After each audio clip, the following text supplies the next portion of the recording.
Hello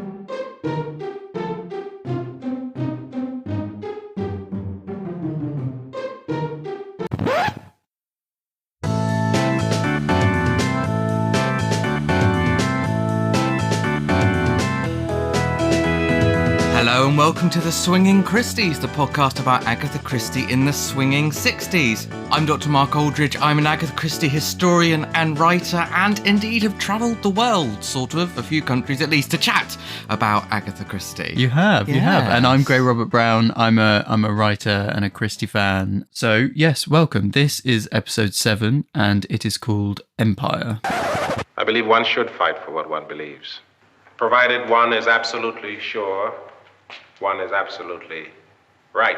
How are you, Gray? I'm good. I'm excited to be back at the mic with you, my dear friend, Dr. Mark Aldridge. Just Mark. Can we just stick with Mark from now on? I like because it's you that insists on this. I'm the one who said, "Can I just be Mark Aldridge?" No, but you worked hard for that doctorate. I did.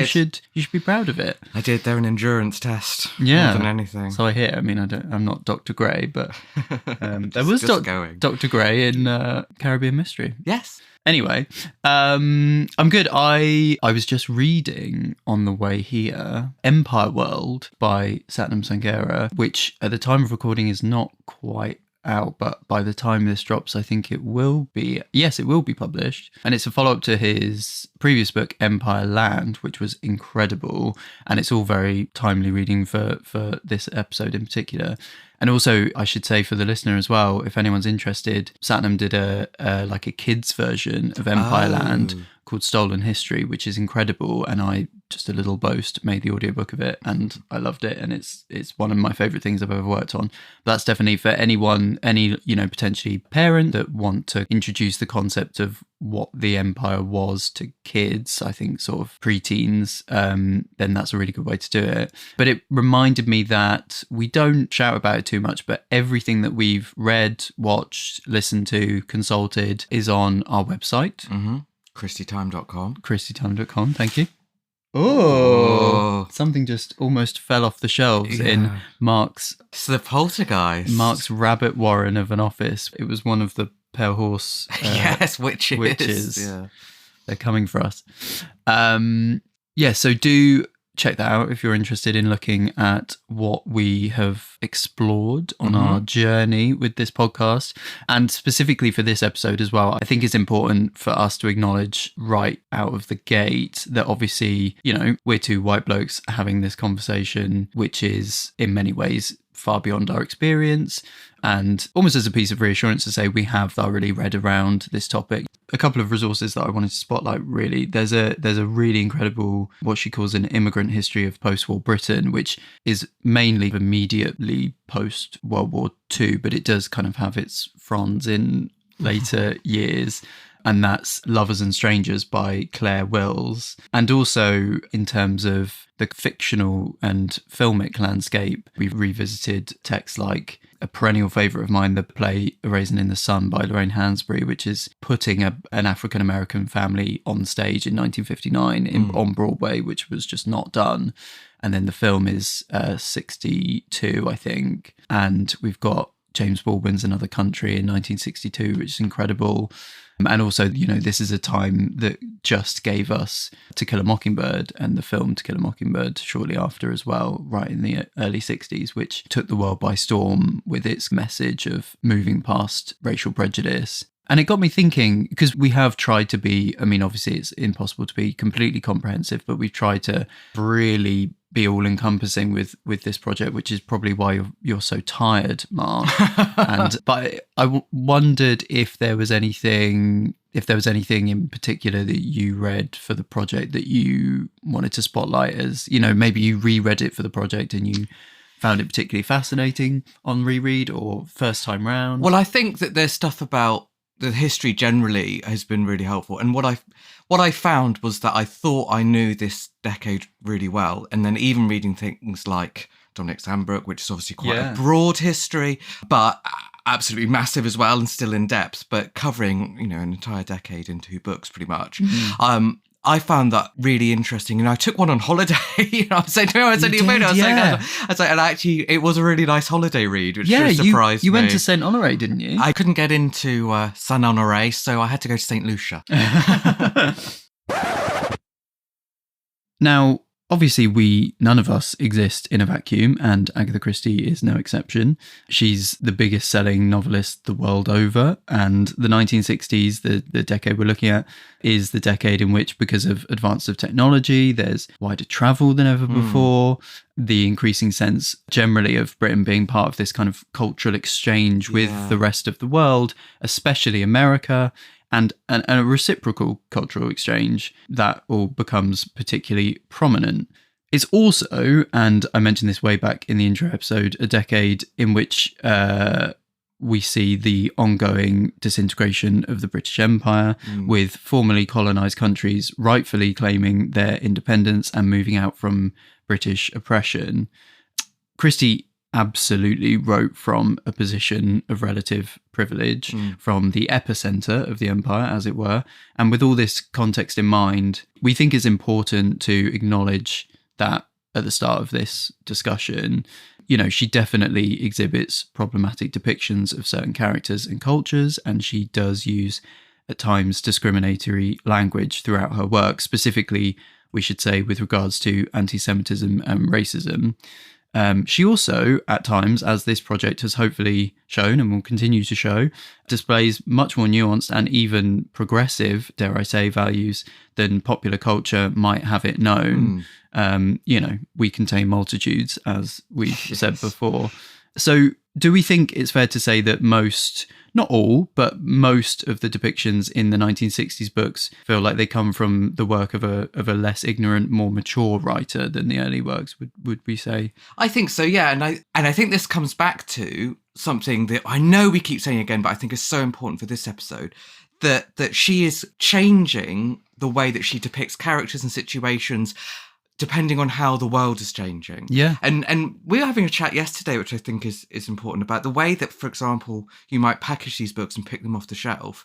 And it's a shame that you can't immediately tell that they're 60s books or something. Because I think reading a Caribbean mystery, for example, and knowing that it's in the 60s, so therefore right at the end of British colonialism, disintegration of the British Empire, the character discussions make more sense. Like, even the little chats that Miss Marple has with a few characters make much more sense when you know that than if you don't look at the copyright page and you presume it might be the 1930s or something. Yeah, that's true. I think whilst it's true to say that the progression in some of Christie's views and her characterizations doesn't go as far as we would like as modern readers, but also we also obviously want to acknowledge that I think you were saying you listened to Jean Kwok on Tea and Murder. Yeah, she said that you can't be sure about anything that you might write or say now can be seen differently in 50 years, and that you can do your best, be balanced and nuanced. Yeah. But you just don't know. I always think in terms of terminology, I think it will be problematic to casually use words such as mental and crazy in the future.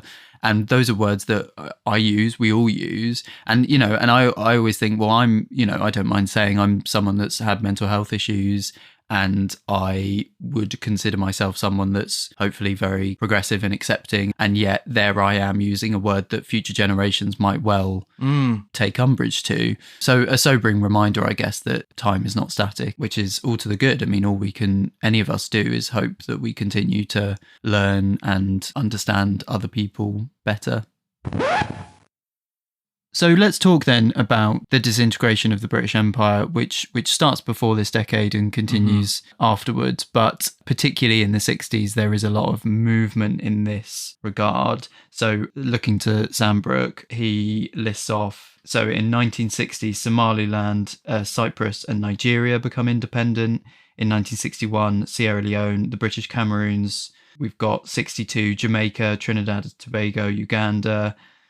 63 Malaysia, Zanzibar, Kenya, 64 Nyasaland, Northern Rhodesia, which became Malawi, and Zambia. So just in the early 60s alone, huge amounts of tumult and change there. And I guess the clearest way in which Christie depicts this is in A Caribbean Mystery. A Caribbean Mystery is a Miss Marple novel about a murder on the fictional island of Saint Honoré from 1964.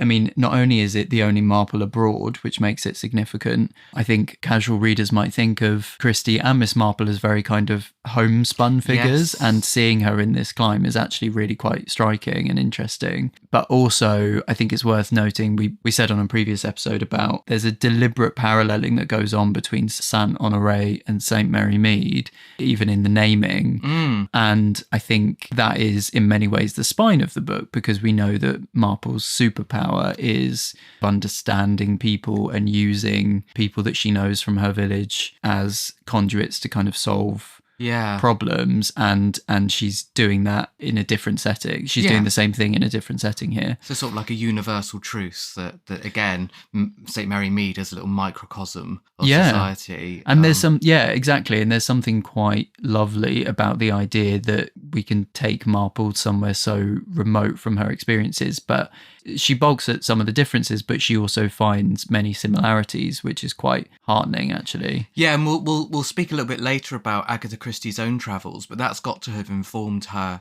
opinion and feeling about this, that presumably wherever she was going in the world, she was still encountering the same sorts of people, same sorts of relationships, and society is not so different wherever you are in the world. Yeah, definitely. I think also to bring a fictional Caribbean island in line with the, at this point, totem that is St Mary Mead in the you know, we've featured it now in countless books and stories.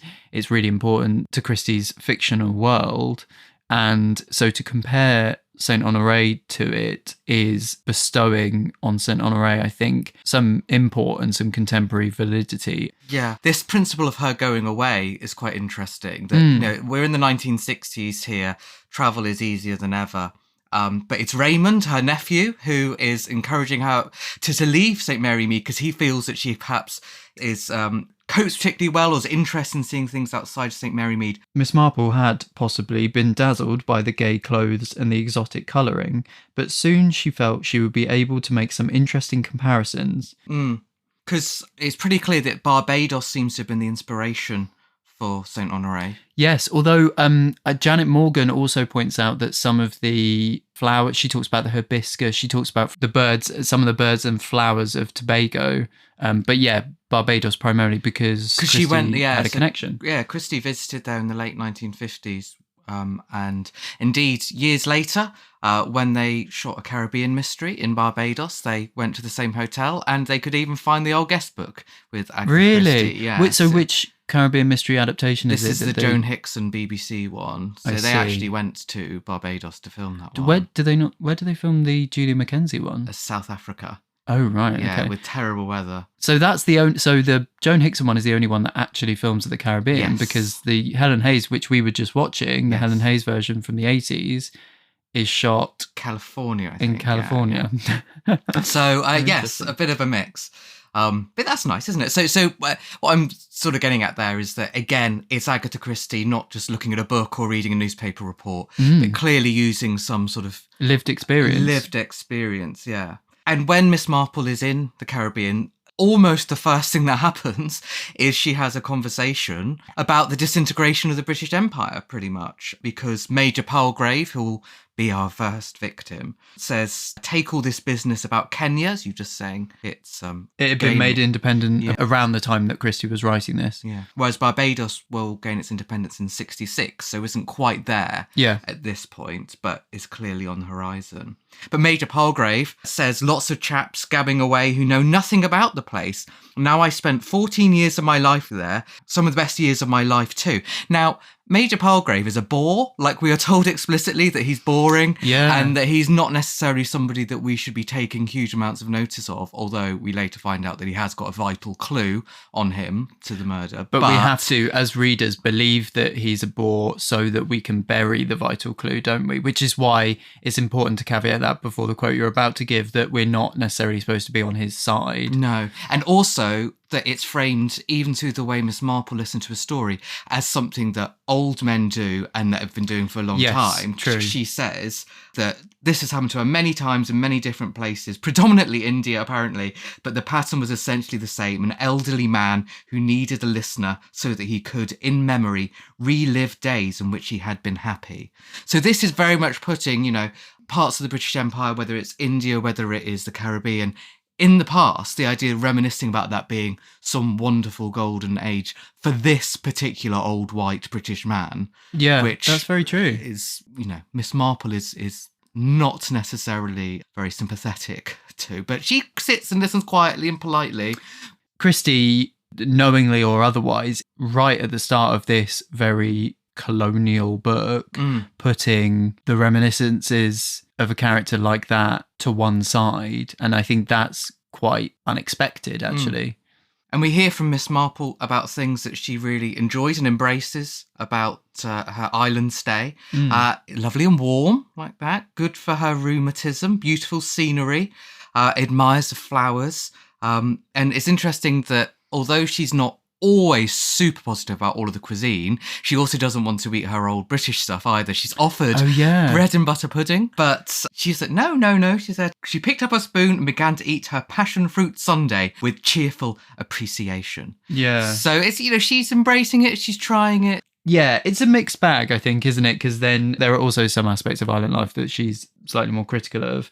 So there's this vague sense that she is slightly bored. She says a trifle monotonous, and maybe the idea that because there are so many British people there, it feels like it's just a home from home, which is maybe not quite what she was looking for. She says, so many palm trees, everything the same every day, never anything happening. Not like St Mary Mead, where something was always happening. So that's one moment where I guess St Mary Mead wins out in the St Mary Mead St Honoré comparison. She even, although she compliments the warm weather, she does get kind of fed up with it.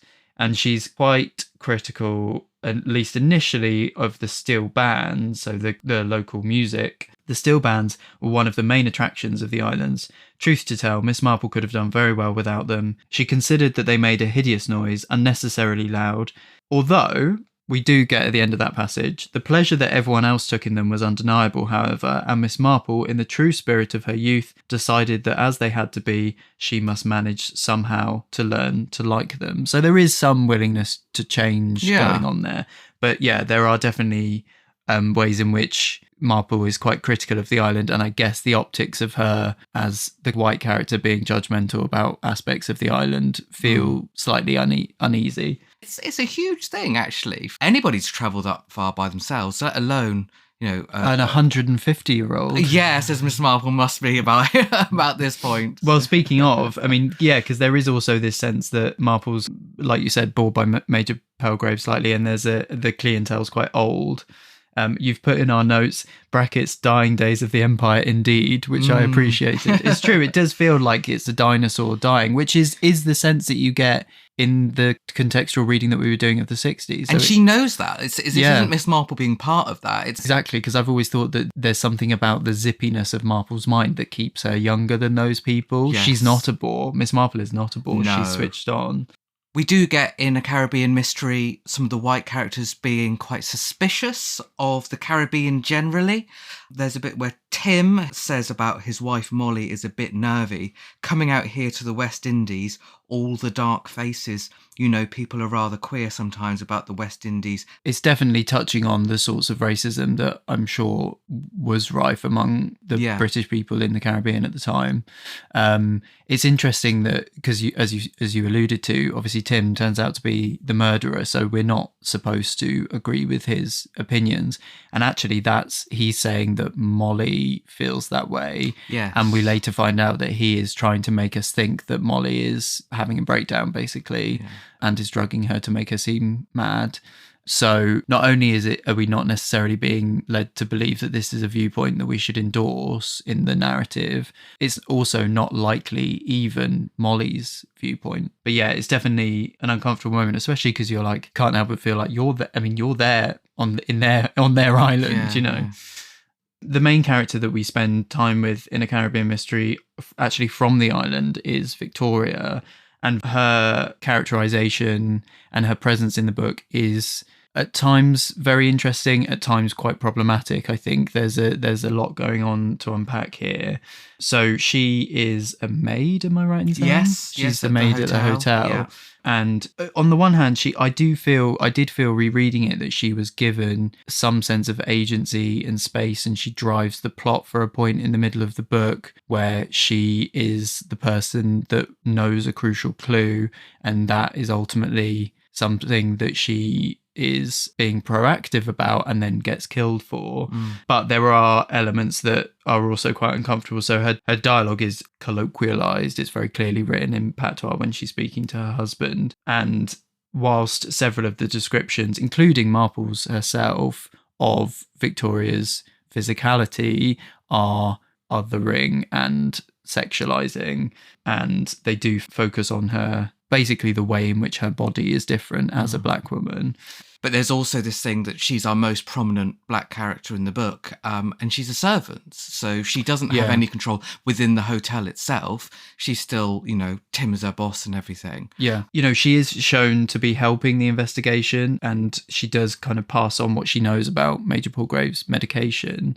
And there was a moment where I, rereading for this project, was trying to think about, because she is killed in quite a brutal way, and that feels uneasy given who the character is. Although, I mean, it's interesting, there are 3 victims. Obviously, being a murder victim in an Agatha Christie novel is a kind of occupational hazard, and to some extent, obviously there are tons of murder victims across the Christie canon from all backgrounds. And it is true to say that that 2 of the 3 victims in the book are white characters, but it's also true to say that her death is possibly the most violent and affronting. That is quite uncomfortable, I think. But then there is a moment after she's killed where Molly sort of tributes to her, I guess, and the dialogue is, Victoria, nice girl, laughs, she used to laugh, oh, and now she won't ever laugh again,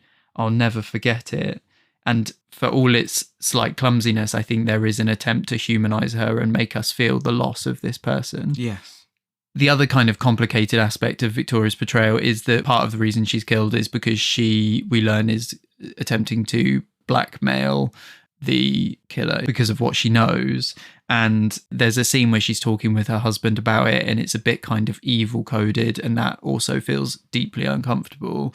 But it's interesting that a character, so Weston, afterwards says, I don't know that I'd even call it that, meaning blackmail. And he goes on to say payment for being discreet isn't thought of as blackmail. And Miss Marple backs this up. She says she mayn't have thought of it as blackmail.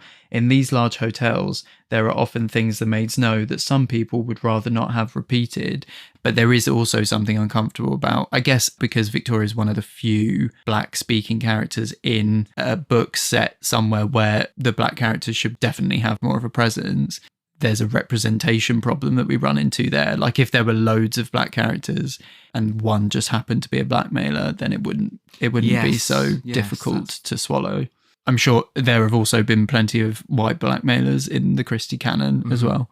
I think one thing in a Caribbean mystery that I always really liked and that I wish we had more of is this hint of the world beyond this sort of hotel where Miss Marple's staying. I want to know more about the world beyond that. And we don't get a lot of that. The most we get about that is when Victoria dies, and there are little hints as to the impact on the sort of wider community. Now, I'd love to have seen more of that. And it really surprised me when I went back and reread A Caribbean Mystery for this and for Marple recently, that a scene that's in the BBC adaptation of Miss Marple going to visit Victoria's aunt and them having a cup of tea with each other, just like you would in St. Mary Mead, it isn't in the book. Yeah. And I was like, oh my goodness, that for me is one of the most memorable things in A Caribbean Mystery, and it's not in A Caribbean Mystery. Well, and it would improve the book, because like you say, it would give you more of a sense of, these people just being people as well. Yeah. And it's interesting that in the recent Miss Marple collection of the new short stories,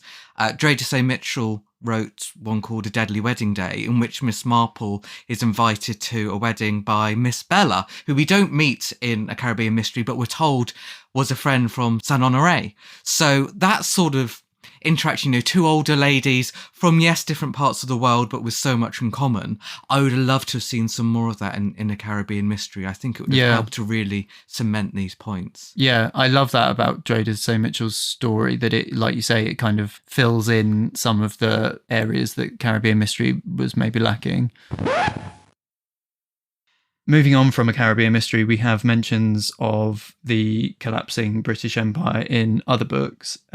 So, for example, the Bantries in The Mirror Cracked from Side to Side. The Mirror Cracked from Side to Side is a Miss Marple novel about a poisoning at a film star's house. It's from 1962. Yes, just to mention Mrs. Bantry saying that her sons and daughters are widely spaced, which is true, because one's in Kenya, apparently, one's in South Africa, one near Texas, and the other, she says, thank goodness, in London. I guess because it means that they're close at hand. But of course, at this point, 1962, Kenya's soon to be made independent. South Africa became a republic in 1961 and left the Commonwealth in 1968. So these are places that when we first met the Bantries, decades earlier, would have been your sort of standard other countries that if British people were to go somewhere else, they're likely to go somewhere that's part of the British Empire or America. So reading this in the 1960s and hearing where the Bantries' children are, any contemporary reader is going to be mindful of the fact that there are changes going on in the world. That they'll have read these will be affecting these countries. Places in the newspapers at the time. Yeah, definitely.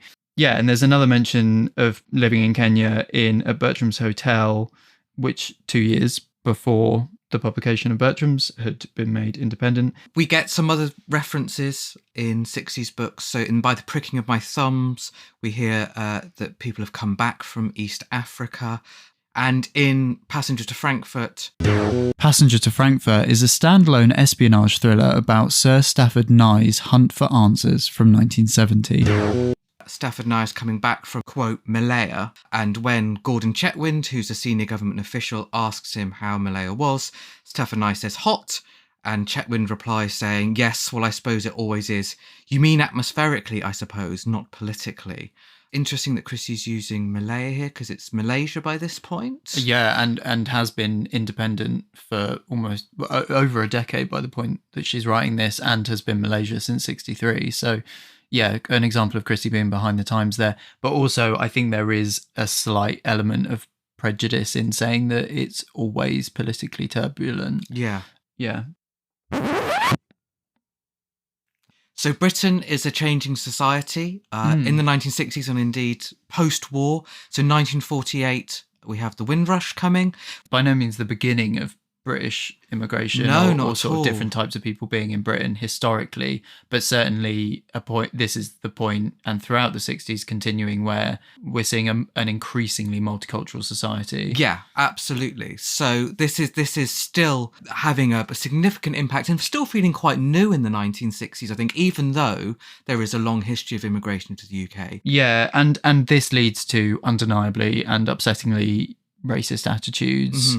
Through this period, we have the continued use of the colour bar to effectively exclude people from certain places. We have massive inequality still in terms of housing, in terms of jobs. And racial discrimination was technically still legal in Britain until the passing of the Race Relations Act in 1965. Although that's not to say, sadly, that an enlightened society suddenly appeared immediately after the passing of that act. It reminds me of the point we've been making throughout, which is that, funnily enough, I was listening to an interview with Preeti Dillon, who wrote a book called The Shoulders We Stand On, which covers racism in Britain through this period.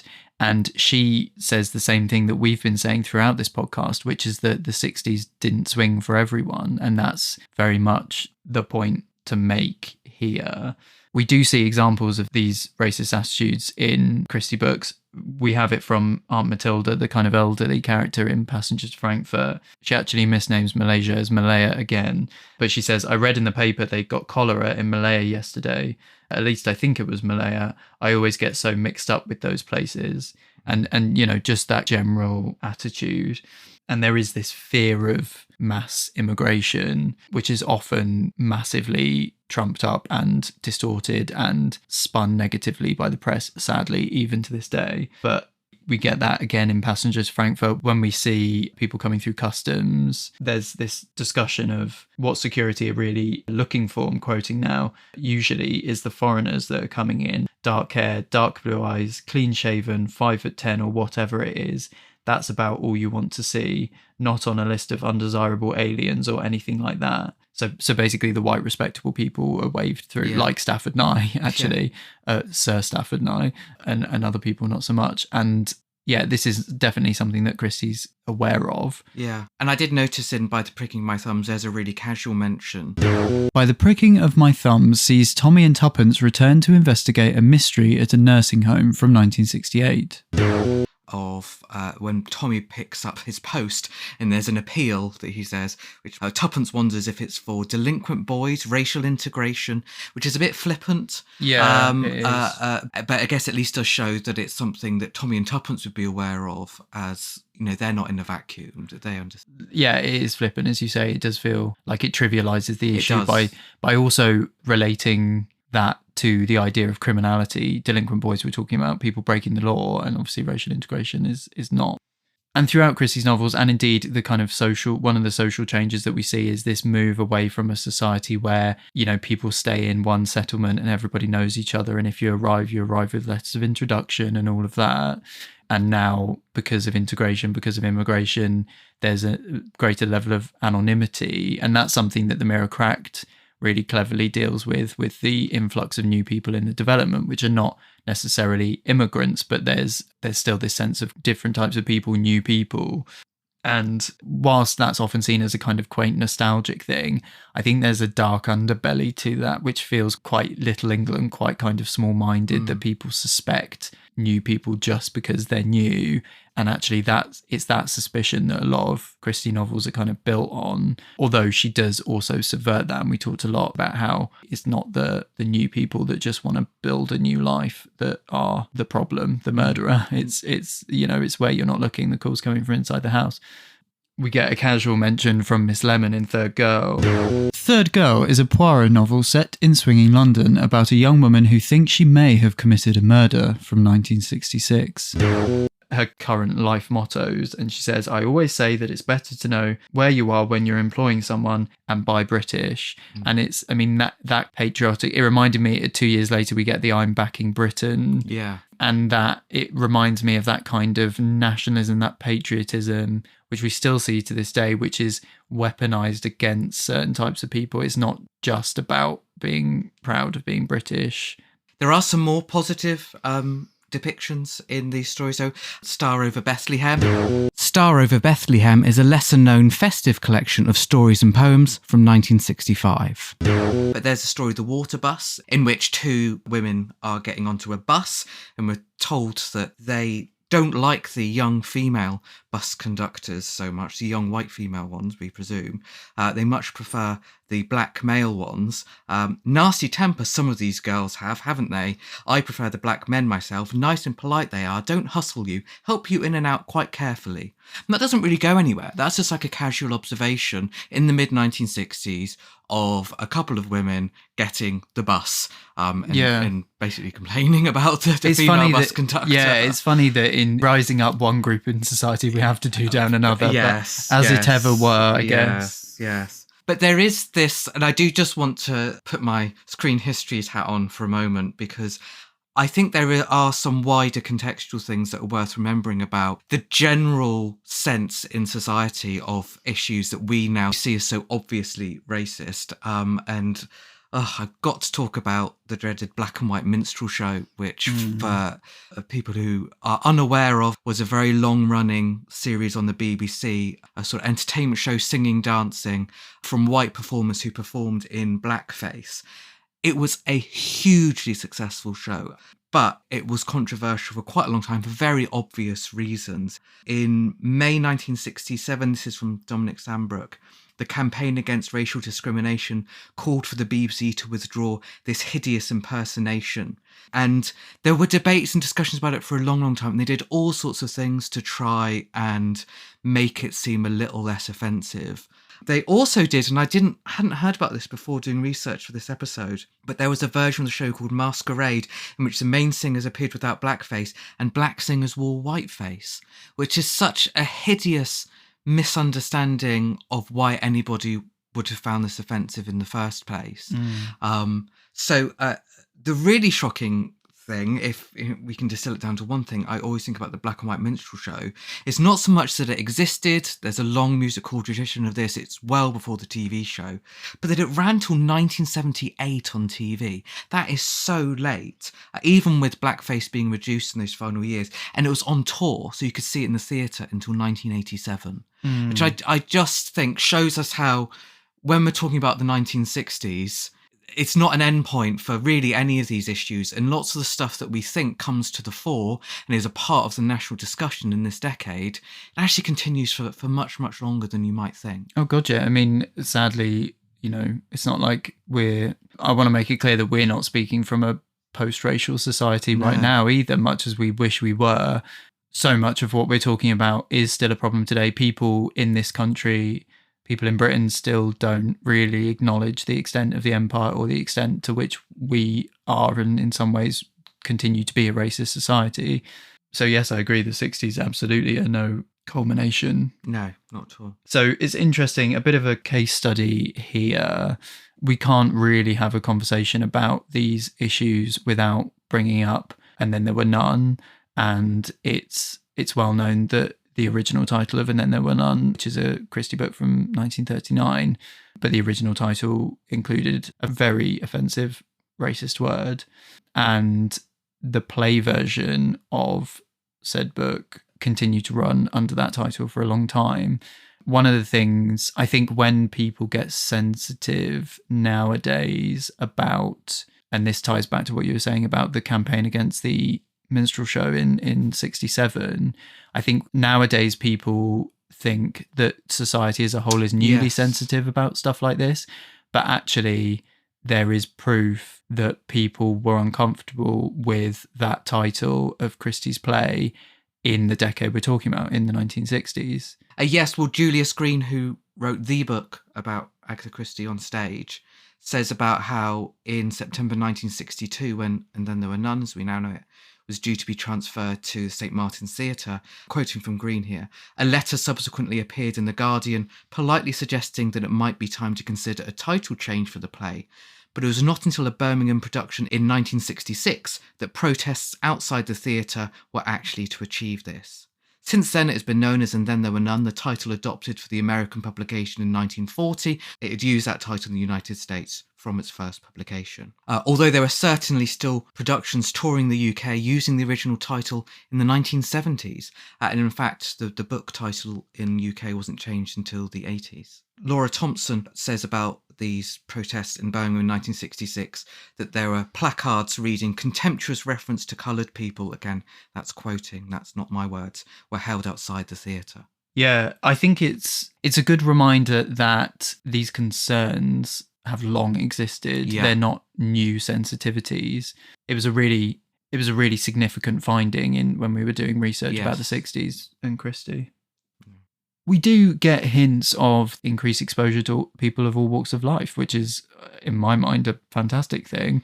And in Agatha Christie's, as we know, we'll come on to her travels later, but that was important. Yeah, to her absolutely. as well. And you see this in The Shape of Miss Bulstrode in Cat Among the Pigeons. Cat Among the Pigeons is a Poirot novel about the murder of a games mistress at a girls' school from 1959. Which we did talk about in our first episode, but we're told explicitly that she is full of cosmopolitan aplomb. And actually so much of that novel, it's this tiny school in Britain, but actually it's something of a melting pot. And there's this global, far-flung thriller storyline that's happening on the fringes of the pages, which is contrasted with and likened to what's going on at the school. At one point, we're told, in the mistress's common room, news was being exchanged, foreign travel, plays seen, art exhibitions visited, snapshots were handed around. It is, it is this clear idea that seeing the world is a good thing. So post-World War II, cooperation and solidarity across Europe is high on the agenda. And throughout the 60s, we have the question of whether Britain should join what is then the EEC, the European Economic Community. The European Eurovision Channel, the European Economic Community. So they begin talks to join right at the start of the 60s, but 2 applications, one in 63 and one in 67, are rejected. So this is the backdrop. Yeah, so The Clocks. The Clocks is a Poirot novel about espionage and an unidentified body from 1963. We meet a married couple. They're only small characters, but it's the Curtins. And to be clear, we're clearly meant to, perhaps slightly unkindly meant to be laughing at them a little bit because they seem a little bit, I can say they're fictional characters. They seem a little bit stupid. So they aren't real people. I can say that. They certainly seem quite not very worldly. Small-minded. Small-minded. Yeah. That's a better way to put it. Sorry, Mr. and Mrs. Curtin. Yeah, if you're listening. So Mrs. Curtin says about something else. It must be something to do with this common market. I don't hold with a common market, nor does Mr. Curtin. England's good enough for me. Now, that is already setting out the sort of, yes, perhaps small-mindedness of these characters. But more amusingly, because The Clocks is all about clocks showing different times and stuff, it's part of the premise of the mystery early on. And when they're talking about these delayed times, Mrs. Curtin says, must have been foreign. And wait for this. Me and my old man went on a coach trip to Switzerland and Italy once, and it was a whole hour further on there. It's baked into the entire premise of Passenger to Frankfurt. The ease of travel across, particularly across Europe, the hopping that story does in terms of structurally, it's the setting wise is integral and also integral to the ultimate resolution. And it's interesting. I mean, this is, I think you pointed out when we were researching that this is a Europe that's physically divided at this time by the Berlin Wall as of 1961. And also contemporary readers would be aware that Frankfurt has this reputation at this point for being a hub of transport. It is a place of intransience, of coming and going, of different types of people. And that's the really potent setting that we open with. So all of this is incredibly, incredibly significant when read with what's going on in terms of joining the EEC in mind. There is this general atmosphere of modern air travel. The very first line is, fasten your seatbelts, please. It goes on. The diverse passengers in the plane were slow to obey. There was a general feeling that they couldn't possibly be arriving at Geneva yet. The drowsy groaned and yawned. The more than drowsy had to be gently roused by an authoritative stewardess. The tannoy explained in German, in French, and in English that a short period of rough weather would shortly be experienced. Even the fact that we have the tannoy in 3 different European languages this is a real collaboration, a merging of cultures. Yes. And at the end of this period that we're talking about, Britain does join the EEC. So vote in 1972, join from the 1st of January 1973. And Agatha Christie did vote to join after some discussion with Max, maybe cajoling from Max, but definitely her own vote. She wanted Britain to be a member of the wider international community. Certainly Max did. I think she gave Max short shrift if she hadn't wanted to do it. Yeah, that's true. He was probably saying exactly what we were saying in 2016, like, you love holidays. Yeah. You're just going to make it harder for yourself. So I've used this expression before on the podcast, Anglo-American cultural exchange. And I guess what I mean by that is this is the point at which there is a kind of existential sense that Britain doesn't really know what it stands for in the world because it's perceives to be losing this territory and can't exert power over the world in the way that it used to. And the way that it ends up exerting power in the 60s is what we call soft power, like culturally. So these huge British exports culturally, of which Agatha Christie's arguably one, or definitely one. The main two, though, are James Bond and the Beatles. And I think what comes with this is twofold, though, because with increasing technology and travel, we're also getting American culture beamed into Britain. So it's very much reciprocal. And the other thing I just want to note at the start of this section, this is something that Preeti Dillon pointed out. There is this feeling that I think sometimes we like to focus on the racism and the inequality and the struggle for rights in terms of the civil rights movement in America at the neglect of the racism that's rife in Britain. And, you know, there's a lot of kind of pertinent context in terms of what's going on protest-wise in America at this time.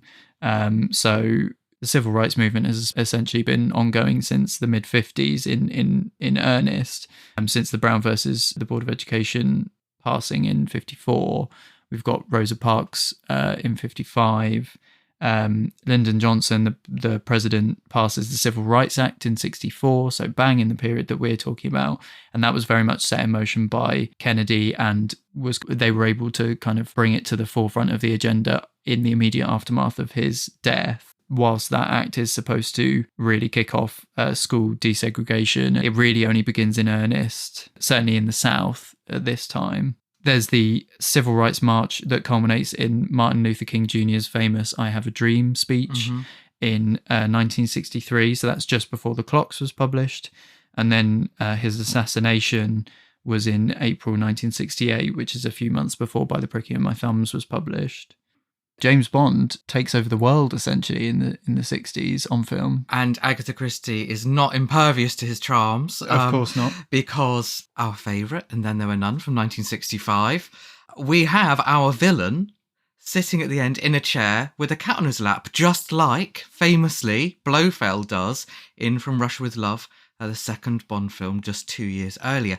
It's funny because you said to me after we'd sort of discussed this, was that the first time, was From Russia with Love? And I did check with our good friends, Professor James Chapman and Dr. Claire Hines, both excellent Bond scholars. And as far as they're aware, this is the beginning. But it's such a cliche now. Yeah. Because everything, a cliche has always got a beginning. So I wondered even at the time whether, how much people saw that as a Bondian reference. I imagine a lot of people, but now it almost feels like a spoof rather than a reference to be doing that. But it's the beginning of, we talked about this with bikinis and Shirley Bassey, and it's like this iconography and Goldfinger. We've talked about all this in previous episodes, how the iconography of Bond is so massive at this time. It just permeates into Christie's work and the film versions.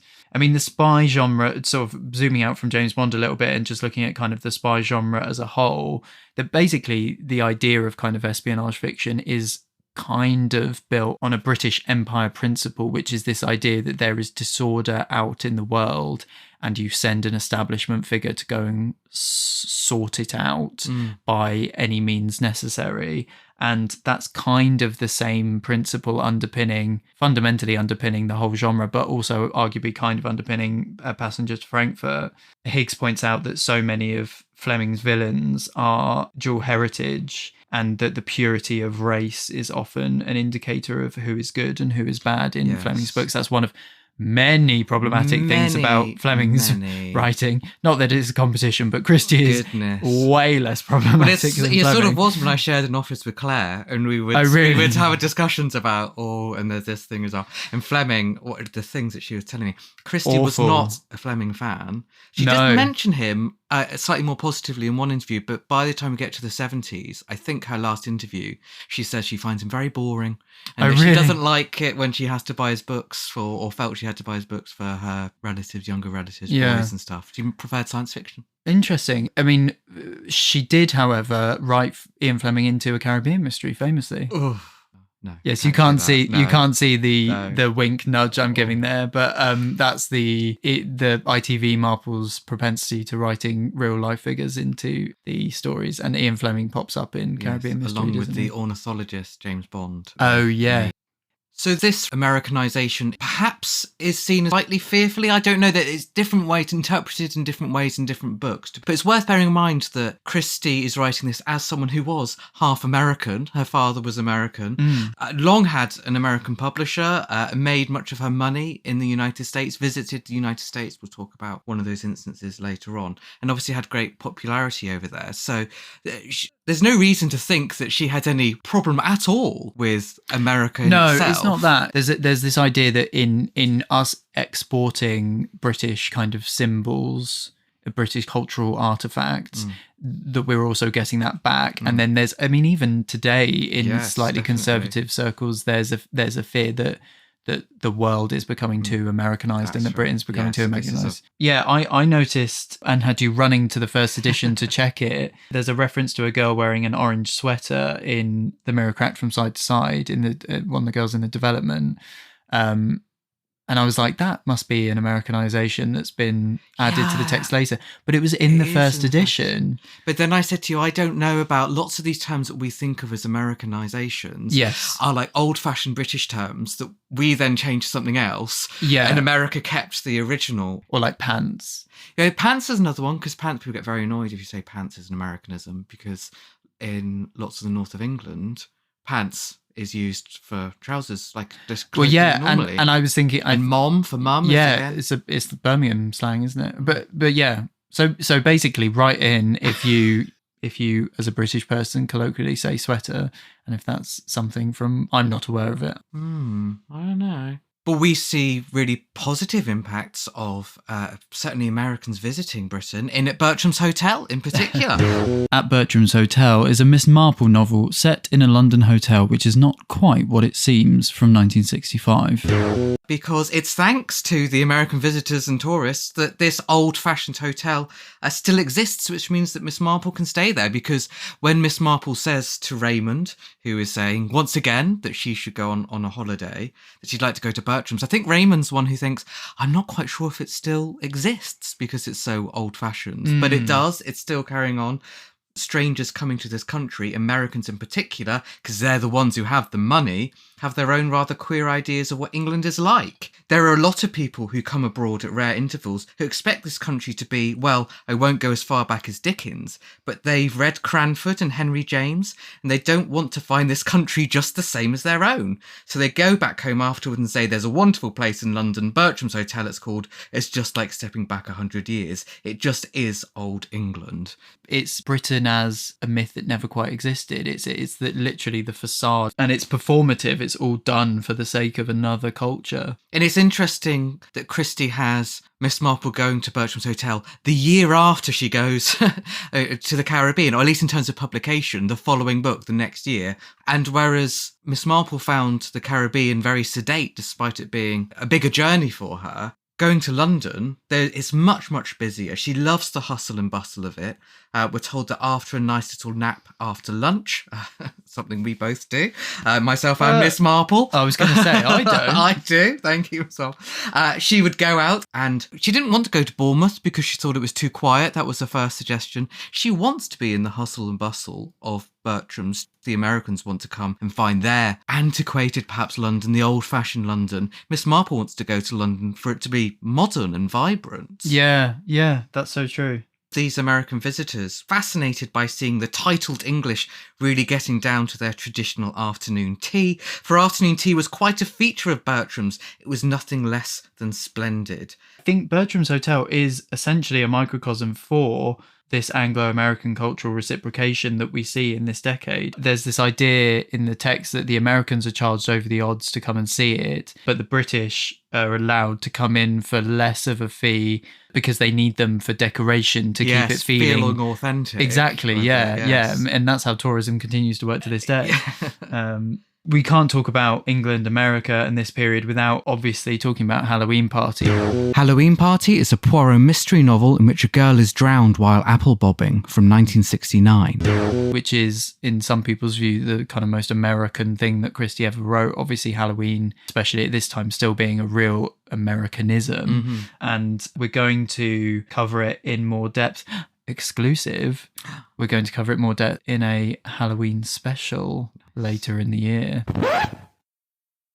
We've already sort of mentioned about MGM in earlier episodes, obviously a big American studio bankrolling lots of these adaptations. But they're not the only ones. When I was working on the Marple book recently, there's one of the stories in the new Marple collection is set in Cape Cod, obviously in the United States. And I was reminded that was a Cape Cod, not Cabot Cove. Cape Cod, which is a neat coincidence because in the late 1950s, there were attempts to make a Miss Marple series in America that would have been set in Cape Cod. So there's clearly something about that particular part of the world that people feel is reminiscent somehow of St. Mary Mead type of England. Yes, yeah. There's even a mention at the beginning of the new short story by Karen McManus about how amazing it is that a cottage had been found in Cape Cod that could have come out of St. Mary Mead. So it clearly, feels sort of home county yes, style. Yeah. Because all of the MGM adaptations are set in Britain and feel quite British, with the exception of the Poirot pilot, TV pilot, which adapts The Disappearance of Mr. Davenheim. Hercule Poirot, The Disappearance of Mr. Davenham is a television pilot for a potential Poirot series starring Martin Gable, shown on CBS in 1962. And that is set in the United States. It's set in Boston, actually, although it's probably filmed in Los Angeles, as most things would be. What's interesting about that, which we briefly referred to before, but is that Poirot is going to travel around the country in his car. And actually, at the end, I think he gets a phone call about some dead bodies on Miami Beach, and that's where Poirot's going to go next.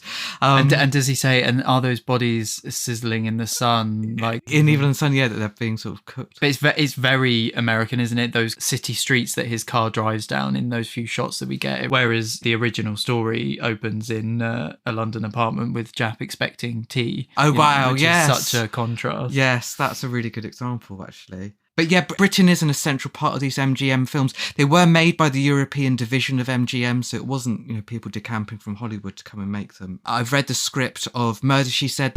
Murder, She Said is a film adaptation of 450 from Paddington and the first of 4 MGM films to star Margaret Rutherford as Miss Marple from 1961.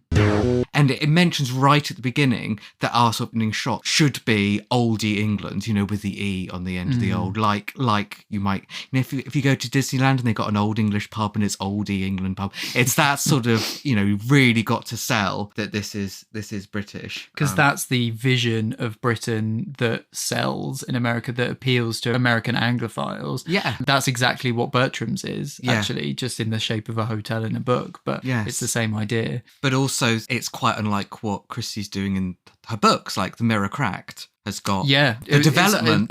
It's unlike what Christie's doing with St. Mary Mead, sure. Yeah, so it's rowing back on that a little bit. The films did well, so it clearly worked. Murder, She Said, in particular, did well internationally, including in the United States. And we do keep getting these glimpses of really strong either British patriotism or elements that we would really readily associate with perhaps a nostalgic view of Britain. Murder Ahoy we were chatting about. Murder Ahoy is an original Miss Marple film starring Margaret Rutherford from 1964. Has Miss Marple joining in with singing Rule Britannia. And Margaret Rutherford insisted that it should not be sung comedically, right? She wanted it to be sung properly. Really? Yeah. So I think she was a bit concerned during filming that they didn't actually have singers, because it's just meant to be these, boys, young men on this. Right. And would you like to give us your rendition now, please, absolutely not. Of course I would not. Okay, I'll cut in the actual version here then. Britannia, Britannia, rule always. Britain, never, never, never shall be slain. I noticed that there's a really even in the editing, we cut directly from the death to the Union Jack flying on the ship, right. And it kind of ties the plot directly back to that naval patriotism that forms the backdrop of this film in particular. There's I barely want to mention that if we're going to talk about this in the Alphabet Murders. The Alphabet Murders is a loose adaptation of the Poirot mystery The ABC Murders, released in 1965 and starring Tony Randall as Poirot. Well, Hastings salutes when Royal Britannia's played, which one would normally think is fine, but at the time he's running down the road dressed in a towel. So he drops it. And with what part of his body is he saluting? And we can't talk about matters of Hollywood without mentioning Marina Gregg, the starlet from The Mirror Cracked from Side to Side. Yes, just a little glimpse into how perhaps Hollywood and St. Mary Mead don't always have huge amounts in common, is that we're told that most people's ideas of Hollywood stars are of sunbathing by a pool in exotic surroundings and in exotic company, that the climate of Hollywood might be more suited to swimming pools than that of St. Mary Mead failed to be considered. So Marina's going to have her swimming pool and be damned, but she might be a bit chilly. She's really well etched, Marina. She's really you really do feel like Christie has met some of those types of people.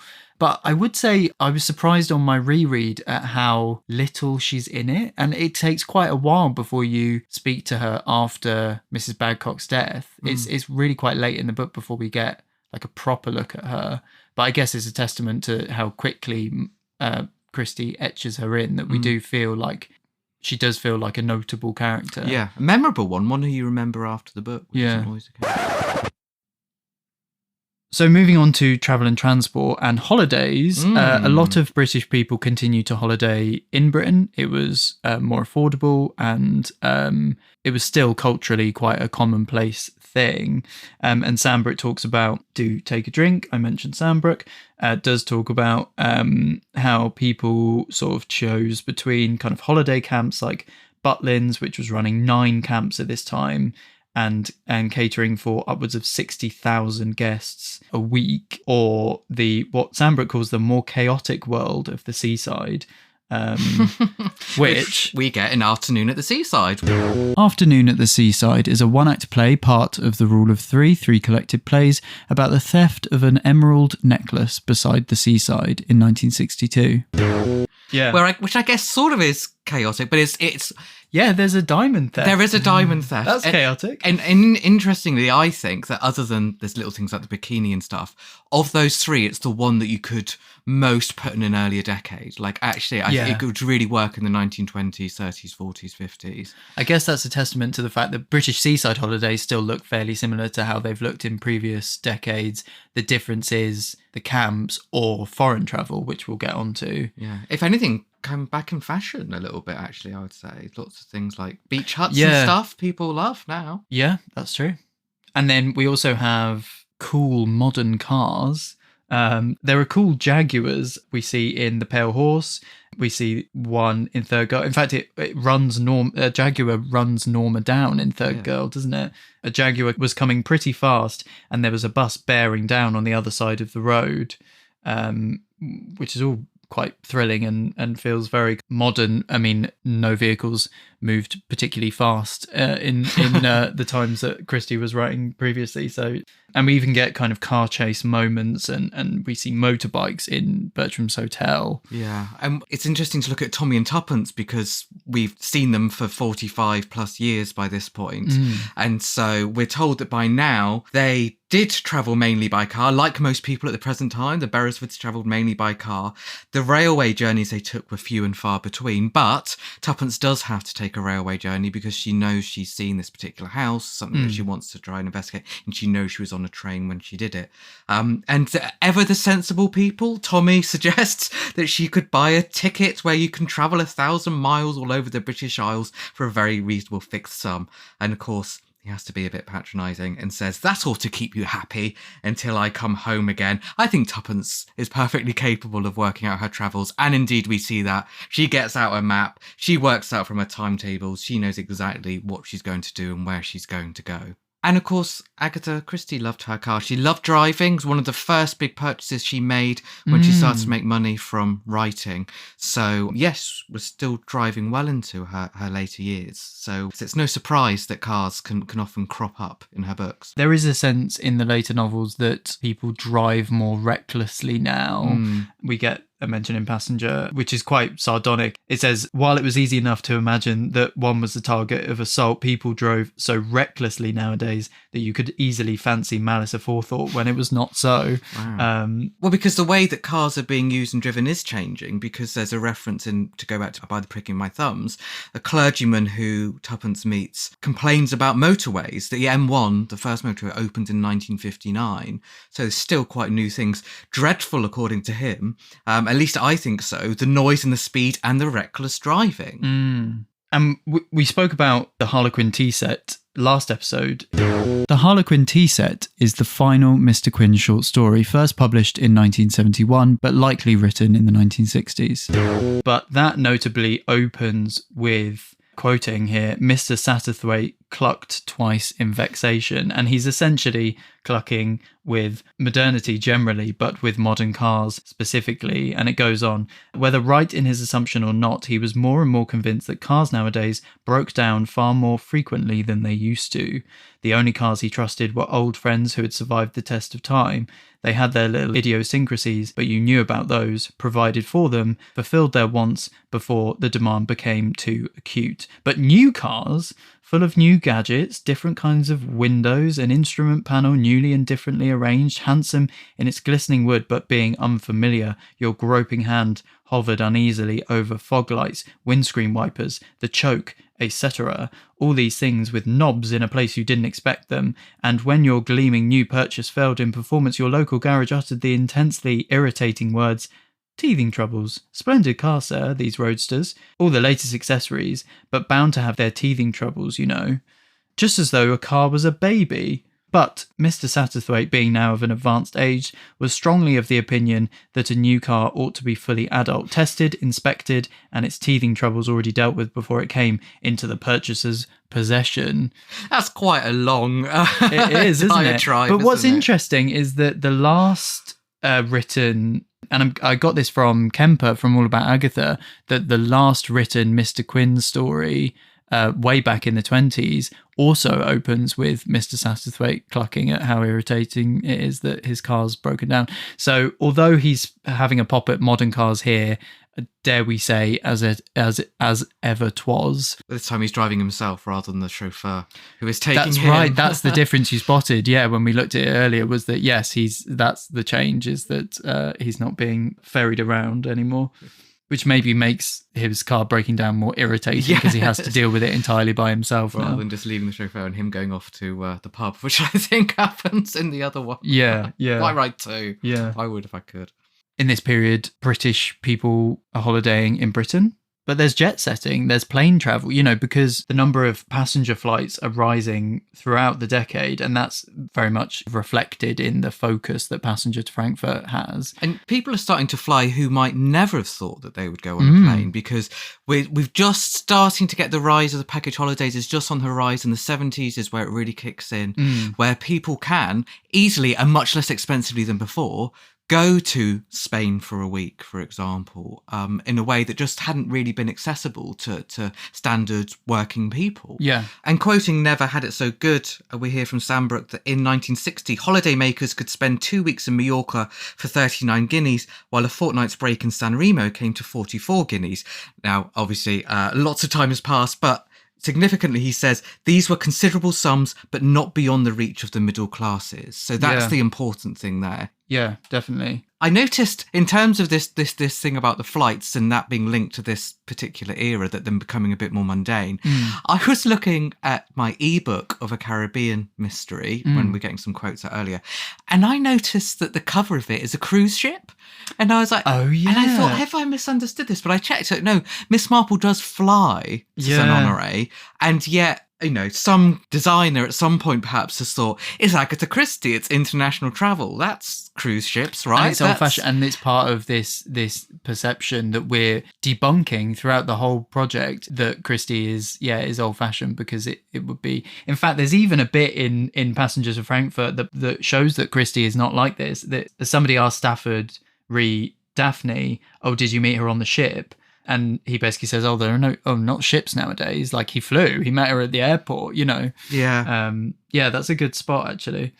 It's interesting that whether or not the canon Pennefather in Bertram's has an airplane ticket for the 19th or the 20th of the month, and the confusion around that sort of almost foreshadows the confusion about the travel and the cross-continental and the who's who and who's where, and the fog is bringing planes down of Passenger. It's that kind of anonymity and transience is beginning to play on Christie's mind. And there's a brilliant bit at the start of Passenger where, so I'm quoting, "I've always wondered, about a passenger that's missing." So when there's those tannoys, "nearly always, whenever you go anywhere by air, you hear it. Somebody they can't find. Somebody who hasn't heard the call or isn't on the plane or something like that. I always wonder who it is and what they're doing and why they haven't come." And I mean, this is incredibly relevant for the premise of the book, but it's a really acutely observed detail from Christie in that piece of writing, I think. It is. And it also speaks slightly, both that thing about the ticket, but also calling out for other passengers. It makes it more of a sort of production line, right? There's nothing quite so special. It's a bit more mundane now, air travel. And we do hear that again in Passengers to Frankfurt. "Life," he thought, I'm quoting here, "and journeys by air were really excessively boring. If only," he didn't know, "if only what? And that journeys around the globe ought to be romantic." So this was all part of that scene setting that you mentioned earlier in that first chapter. This is very different, though, to Agatha Christie's early experience with air travel, where we hear in her autobiography that in the year 1911, so she is 21, turns 21 this year, something fantastic happened. I went up in an aeroplane. So basically there were these sorts of demonstrations that were being done where you could see where you could go up in an aeroplane, and that was it. You weren't going anywhere. It was just the experience of flying, and her mother paid for her to fly. And she saw that as some sort of vision of the future. She said it seemed that the picture of the future was not so funny or impossible as it had been. It might soon be true. By the time we get to the 60s and maybe even earlier, there are notes to her agent who booked lots of her travel that basically said as few flights as possible. I'm not a fan of air travel. Right. So yeah, the shine wore off a little bit. Yes. You can imagine the difference when you're 21, your first time flying a light aeroplane, and that is briefly as an experience versus doing the 8 hours or whatever it is on her trip with Max to America. Yes. Some may think that was all confined to her early decades, but she did still travel in the 60s, right? Yeah, she did. Because she was still travelling with Mac. Obviously, her husband, younger than her, still actively working as an archaeologist, giving talks, going to universities, going to digs. We've mentioned going to America, which we'll pick up on later. Even in 1960, they spent some time in India. And it's interesting that in the clocks, there's a couple called the Blands who mention about seeing lectures on cruises. Very educational they are, I believe. Greece and all that. A lot of professors on them lecturing, which is not a million miles from what Max was doing, actually. Yeah. And do you know what I've just thought as well? I'm sure that in our friend John Curran's excellent study of Christie's notebooks, there's quite a few mentions of aborted ideas that Christie would have jotted down, we think, in the 60s, that take inspiration from, that toy with Greek settings or take inspiration from ancient Greek culture. And that's something that's very much on her mind through the 60s. Yeah. And there are a few mentions of the possibility that air travel is dangerous. I think it's something that we'll expand on next episode, when there's a feeling that a lot of the advances of technology are somehow presaging the technology that's going to swallow the world ultimately, the dangerous weapons. But there is a feeling that, so there's a reference in the clocks to Geraldine's parents. Geraldine, the little girl that watches from the flat, her mum died in a plane crash from France. And similarly, when Stafford comes back in Passenger to Frankfurt, Mrs. Warritt says to him, "See, you got back all right, sir. Those nasty planes, you never know, do you?" There's a suspicion there. Yeah, well, yeah, same as cars, aren't they? You never know, do you, what's going to go wrong with them? Only it's more worrying, so to speak, being up in the air, isn't it? But yeah, it's no surprise that there's still a lingering. I mean, to this day, people were scared of plane travel. Yeah, and she'd used plane crashes as shorthand before, as a way to quickly dispatch or to quickly indicate someone's death. That's true. Like she's used it for extra judicial justice before, for villains who end up sort of dying mysteriously in a plane crash just because, you know, they couldn't be caught by the police. That's how they get their comeuppance somehow. Yeah. I guess the difference is in the 60s, it's because it's so much more commonplace and accessible. Yes. It feels like a more present danger. We've covered a lot of ground here, but I think the point that we want to round off on is this idea that we are all kind of citizens of the world. There's a really interesting aspect to the main character, Michael, in Endless Night, which is that, and he, of course, turns out to be the villain, but before we know of his villainy, he purports to have this hunger for seeing the world, and he uses that kind of language that implies that he wants to go out and experience things and be, you know, cosmopolitan like Mrs. Bulstrode or like the people in the staff room. But actually what he's talking about is experiencing awful things, like by the end of it, the feeling of killing someone with his hands. You know, what he actually has is this insatiable hunger for cruelty, but it's kind of dressed up early in the book. I guess the obfuscation is that it's a zest for travel. So it's a really interesting literary device that Christie invokes there. Yeah. So what he says is, "I'm not really lazy. I suppose what I really am is restless. I want to go everywhere, see everything, do everything. I want to find something. Yes, that's it. I want to find something. From the time I left school, I wanted to find something, but I didn't yet know what that something was going to be. It was just something I was looking for in a vague, unsatisfied sort of way. It was somewhere. Sooner or later, I'd know all about it. It might perhaps be a girl. I like girls, but no girl I'd met so far had been important. You liked them all right, but then you went to the next one quite gladly. I'd gone from one thing to another ever since I'd left school.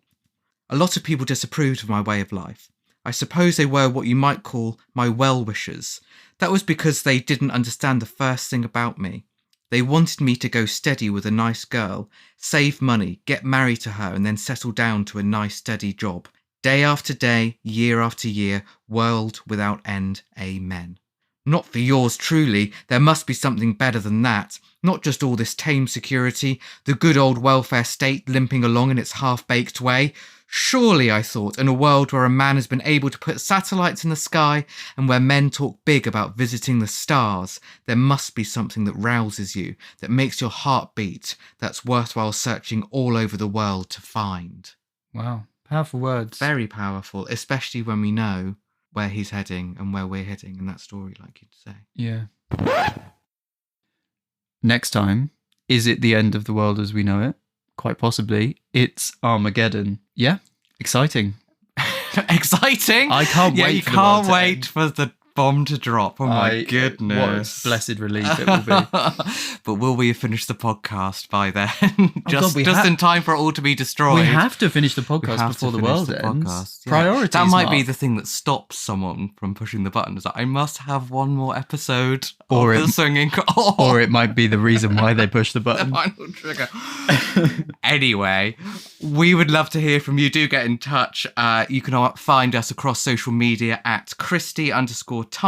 You can email us at theswingingchristies@gmail.com and find us at christietime.com. Also, if you're feeling so kind and generous as to spare a second of your life to rate and review us on whichever podcast service you use, that would be absolutely lovely. Yes, too. please. You can find us individually on X. Gray's at classic_Graham. I'm at Dr. Mark Aldridge, and I'm on Instagram. And through our link tree, you can find links to all of Mark's books, in particular Agatha Christie's Marple, Expert on Wickedness, which is due out soon. That's it. Goodbye. Thank you. Citizens of the world, thanks for listening. The Swinging Christies is a Christie Time project by Dr. Mark Aldridge and Gray Robert Brown. This episode was recorded on the 21st of January 2024. Our artwork was designed by Bartlett Studio and our music is by Dar Golan.